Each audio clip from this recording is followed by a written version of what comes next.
வணக்கம். சற்று முன் வெளியான முக்கிய அறிவிப்பின்படி கூட்டுறவு வங்கி நகை கடன் தள்ளுபடியா? 5 சவரன் தங்கம் வைத்திருப்பவர்களுக்கு ஜாக்பாட், எப்படி விண்ணப்பிப்பது?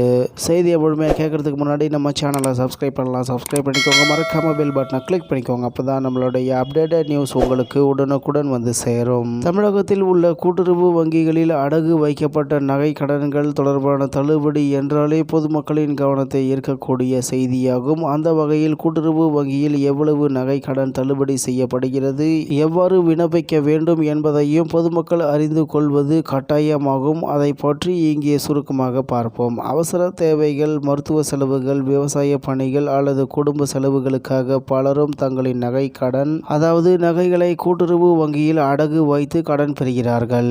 மேலும் இந்த நகை கடன்களில் ஒரு பகுதியை தள்ளுபடி செய்வது குறித்து அரசு வெளியிட்டுள்ள வழிகாட்டுதல்கள் மக்கள் மத்தியில் பெரிய எதிர்பார்ப்பை உருவாக்கி விடுகிறது. குறிப்பாக ஒரு குடும்பத்திற்கு 5 சவரன் வரை அடகு வைக்கப்பட்ட நகை கடன்கள் தள்ளுபடி பட்டியலில் சேர்க்கப்பட்டு ஆய்வு செய்யப்படுகின்றன என்ற தகவல் பரவியுள்ளதால் பலரும் தங்களுக்கு இந்த சலுகை கிடைக்குமா என்ற ஆர்வத்தில் உள்ளனர். அரசு வழிகாட்டுதல்களின்படி இந்த திட்டம் முதன்மையாக பொருளாதார ரீதியாக சிரமத்தில் இருக்கும் ஏழை மற்றும் நடுத்தர குடும்பங்களுக்கு உதவ வேண்டும் என்பதே நோக்கமாக கொண்டதாகும். அதன்படி ஒரே குடும்பத்தை சேர்ந்தவர்கள் பல்வேறு கூட்டுறவு சங்கங்களில் நகை கடன் பெற்றிருந்தாலும் பொதுவாக ஒரு குடும்பத்திற்கு 5 சவரன் வரை அடகு வைக்கப்பட்ட நகைகளுக்கான கடன்களே தள்ளுபடி ஆய்விற்குள் கொண்டு வரப்படுகின்றன.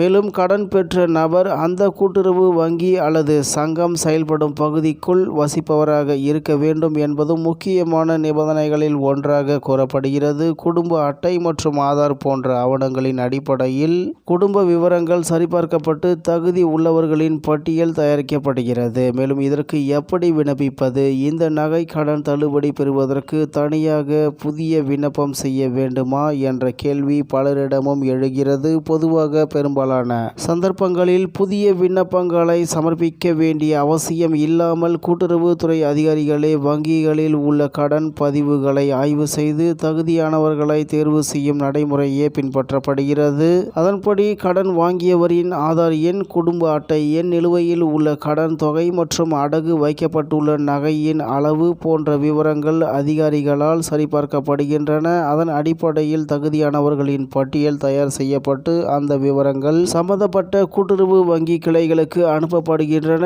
ஒரு நபரின் பெயர் தள்ளுபடி பட்டியலில் உள்ளதா என்பதை அறிய அவர் கடன் பெற்ற கூட்டுறவு வங்கி கிளைக்கு சென்று அதிகாரிகளிடம் விசாரிக்கலாம் என்று தகவல் வெளியாகியுள்ளது என்பது குறிப்பிடத்தக்கது. மேலும் தேவையான பட்சத்தில் ஆதார் அட்டை மற்றும் குடும்ப அட்டையின் நகல்களை வழங்கி தங்கள் விவரங்களை உறுதிப்படுத்திக் கொள்ளவும் கூறப்படுகிறது. தகுதி உறுதி செய்யப்பட்ட பின் அதற்கான பதிவுகள் புதுப்பிக்கப்பட்டு அடகு வைக்கப்பட்ட நகைகளை மீட்டெடுக்கும் நடைமுறைகள் தொடங்கப்படுகின்றன. இதனால் நீண்ட நாட்களாக கடனை திருப்பி செலுத்த முடியாமல் சிரமப்பட்ட பல குடும்பங்களுக்கு இந்த திட்டம் ஒரு பெரிய நிம்மதியை அளிக்கும் என்று எதிர்பார்க்கப்படுகிறது. கிராமப்புறங்களில் பொருளாதார சுமையை குறைத்து விவசாயிகளும் பொதுமக்களும் மீண்டும் தங்களின் வாழ்க்கையை நிலைநிறுத்திக் கொள்ள இந்த நடவடிக்கை உதவியாக இருக்கும் என்ற நம்பிக்கையும் நிலவுகிறது என்று தகவல் வெளியாகியுள்ளது என்பது குறிப்பிடத்தக்கது. இத்துடன் இன்றைய முக்கிய செய்தி நிறைவு பெறுகிறது. மேலும் இது போன்ற செய்திகளை உடனுக்குடன் தெரிந்து கொள்ள ஆர்கே நியூஸ் தமிழ்நாடு சேனலுடன் இணைந்திருங்கள். நன்றி, வணக்கம்.